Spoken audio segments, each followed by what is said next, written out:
So next for check for moment capacity. Check for moment capacity, we have the check for moment capacity is mz by mdz plus my by mdy. It should be less than or equal to 1. It is more than 1. We have to again redesign the section. Okay, so that's why you can take the more than 100 to 200 more than the plastic section modulus requirement. So for this we have to find the first we have to find the mdz. Mdz value is beta b zpz fi by gamma m. Beta b is 1 because of we are classifying the section, that is plastic section. For plastic section beta b is 1, and zpz we are also already calculated in the three ways: simplest method and shape factor method and accurate method. With all these values we can find the zpz value already in the previous class or in the previous time. So that is fi by value substitution, we can find the mdz value, and 1.2 into zdz. So elastic section modulus into 250 by if in substitution this, you can get the 854.12, 854.12. So out of these values, which one is lowest value, we can take the design strength. Okay, for calculation of the loads we can take the maximum load. For the design strength we can take the whichever the lowest strength, we can take the value. So with this we can find the maximum safety. Okay, 854.1 is the lowest value. Okay, so this value is also should be checked. This is the more than the bending moment due to the load, due to the total load, that is dead load, live load and wind load. So that is the total bending moment due to in the long term direction is 677.16. This is more than the design bending moment. So therefore then the section is safe. Okay, and also we can find the mdy. So like this way, zpy for the only top compression flanges value is 824. We can also find out in the three steps. Okay, and also zva for the only top compression flange only, we have to substitute in this point.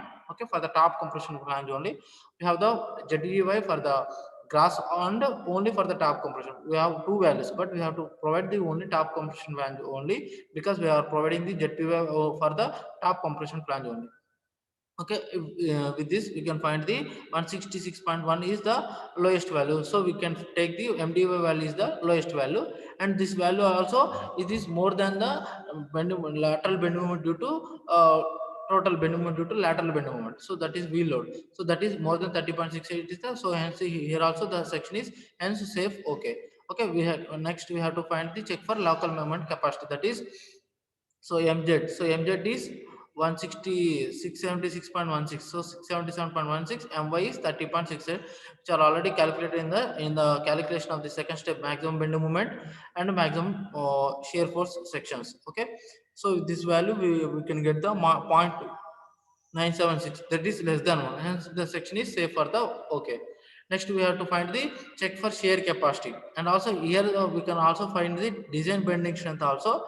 But if we have the sufficient time, we can also find the design bending strength. If a problem in the problem, if we here ask that design bending strength also calculated, you should must be calculated for the design bending strength also. So okay, with this design strength, strength is this is a lengthy process which we'll discuss in the next page. Okay, next we have to find the check for shear capacity. Shear capacity for the long term shear force is for the wheel load is 342 kilonewton. Okay, long term shear force already discussed in the first in the third step only. Okay, calculation of the maximum shear force. For the shear capacity is AB into FIW by root 3 m gamma naught, and AB is the area, so that is H into TW, so depth into height, so that is the thickness into height. We convert the that is the design shear capacity, that is we can substitute, we can find the so 881.77. This 881.7 is more than the long term shear force, and the section in this condition also safe. And also we can check for this is the low shear or high shear. For low shear or high shear case, we can find the zero point 0.6 into VD. So therefore 0.6 into the whatever the design shear capacity into multiply, we can get the 529. So 342 kilonewtons the shear force, that is V is more than the zero point 0.6 into VD. So therefore this is the low shear case. So zero point 0.6 VD is more because of the long term shear force. Okay, so and the section is low shear. So for the low shear case, generally we no need to check for web buckling. If we have less time, directly check for web buckling. Because of the low shear case, the check for web buckling is not required, since the section for the given section is say for the web buckling is statement is given, you can okay, no problem. if we clearly we have time and we can have clearly asking, then we can go through the formula b1 plus n1 into tw into fcd, and b1 is the bearing plate length, that is the diameter of the wheel load, or maybe we can take the d by 2, that is maybe sometimes we can take it as a 300 by 2, that is 150. So generally we have bearing plate length, generally we can take an as 150 because of the diameter of the wheel almost 150 mm. So that way b1 will be 150 and n1 will be the d by 2 plus, and it's 2 times of its thickness of web of a channel. Okay, because the load is distributed in the n1 slope, so n1 slope, and the depth will be depends upon the slope, and the depth will be depend on the that is the depth of the I section and above the web of the section. So that's why, and also above the rail section also present. So two thickness of the webs which are present on the above the I section. So that's why you can take it as a 2 into thickness of the web. So generally you can simply d by 2 plus 2 into thickness of the web. So that will we get the n1 value. So all over we can substitute the here value, we can get the tw. So next one tw. So next fcd. So in order to find the fcd, we have the formula for the Gantt cutter is 2.45 into d1 by tw, and 2.45 is the 2.45. d1 will be the effective depth, so that is 600 plus 2 into thickness of the webs, thickness of flanges plus root value. So we can remove this value r1, this 17 is the r1. This r1 will be you can open the steel tables, you can get the r1 value with respect to the respective section. So with this value we can find the t1 and tw. So with this value, lambda value, lambda w, that is a slenderness value for the web is 1114.49. So for the slenderness of a web for the is 11.14.49, and for the FI 250 value for the built-up section for the buckling class C key, what is the FCD value? We can find the by the interpolation of the value, we can get the 18.64. That value, the table is 9, table 9C. So table 9C, we can go to the FCD value. So with this value, we can find the shear capacity of the web buckling is B1 plus N1 into TW into FCD. So FCD value is here. So with this value is more than the wheel load. So this value should be more than the wheel load. Okay, the maximum static wheel load. So hence the section is because 168.12 is more than the design strength of the web buckling. So and the section is safe. So this is the already previous statement. This for the low shear case, the web buckling is not requirement. But however, if we problem is asking for web buckling, you can do this model. Okay, next one, check for deflection. For the check for deflection, you have to remember this formula 100%. So WQ by 6A into 3A by 4L minus EQ by LQ, it should be less than the permissible deflection. That means allowable deflection. For allowable deflection for electrically operated overhead cranes, the length of the span by 750. Okay, length of the gantry cutter by 750, whereas manually operated crane, that is the length of the span by 500 only. So whenever the problem is asking there is a electrically operated or manually operated, so we should take in that value. So manually operated or electrical, so this value is you can calculate, that is 9.33 mm. And for this value, where A means L minus C by 2. L is the length of the girder and C is the wheelbase. The wheelbase distance is already given in the problem is 3 meters. So in terms of we can find the mm, we have to into 1000. So I am repeating you number of times in the previous classes also, that is the W is the service load. In this problem we have taken only the service load. So that is we are taking the we are calculating the maximum wheel load is 168.12. This value is obtained by after into 1.5. Okay, so now we have to find the service load. Therefore this the point load is divided by its factor of safety. Therefore 168.12 by 1.5, there we can get the service load. So for the deflections we have to take only service loads only. So we have to take the service load value and E value already you know that, and IZZ value also you can go to the value.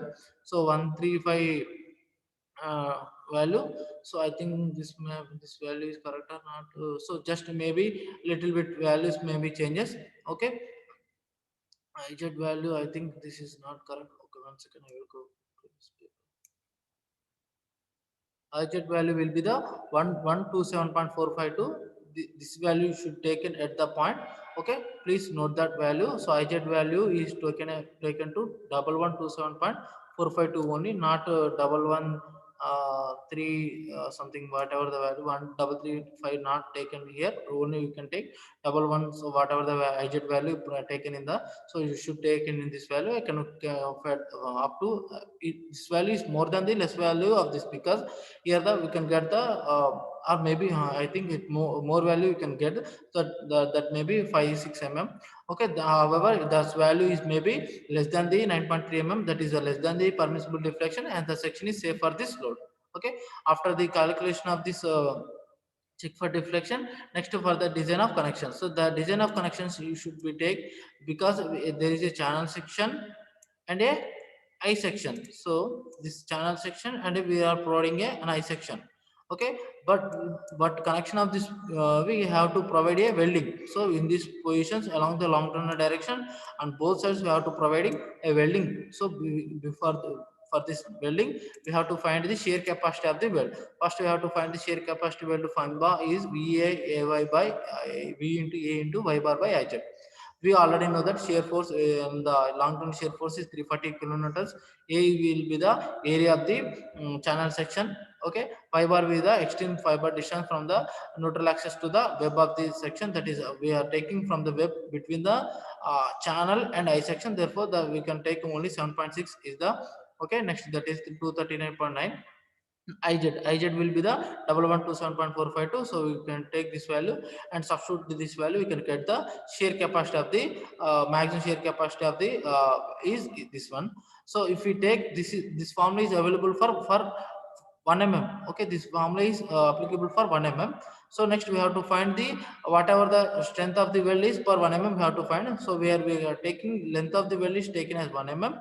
For 1 mm, what is the shear strength of the what is the what is the weld required length for the for 1 mm we have to find. So that is without LW. So T into FIW root 3 into gamma mm. T is effective thread thickness, which is equal to 0.7 into S. Let us provide take S as a size of the weld. I'm taking 5 mm of the size weld. So this procedure also very least method, and also we very another method is a long process method also present. Just um, uh, blindly I'm taking 5 mm as the weld size. We can substitute in this one, we can get the value is 552.38. So this is the strength of the weld per 1 mm. This is the strength of the weld per 1 mm. What is the shear strength of the weld is shear strength, shear capacity is of the required to weld is 332 points. So this 332 point is more than the shear strength of the weld per 1 mm. So then hence the section is safe for this load also. So up to this level we can complete the problem. So but however if we problem asking that check for buckling resistance, or maybe check for bending strength, so we have to go this step also, that is the beta b into zp into fbd. Okay, the beta b into zp into fbd. So this beta b and zp fbd, so fbd is design bending strength. So this is the design bending stress value. So this design bending stress value we can find the maximum only three ways. I will show you. I will show you design of numbers. Okay, design of numbers.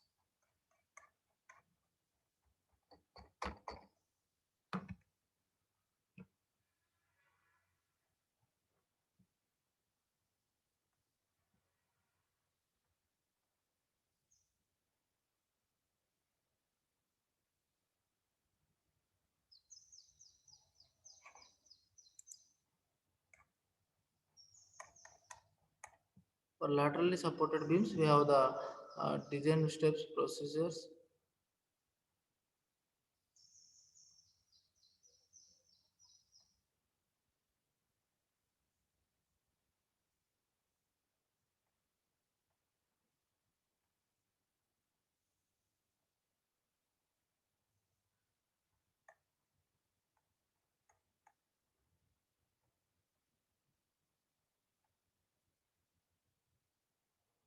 1 second.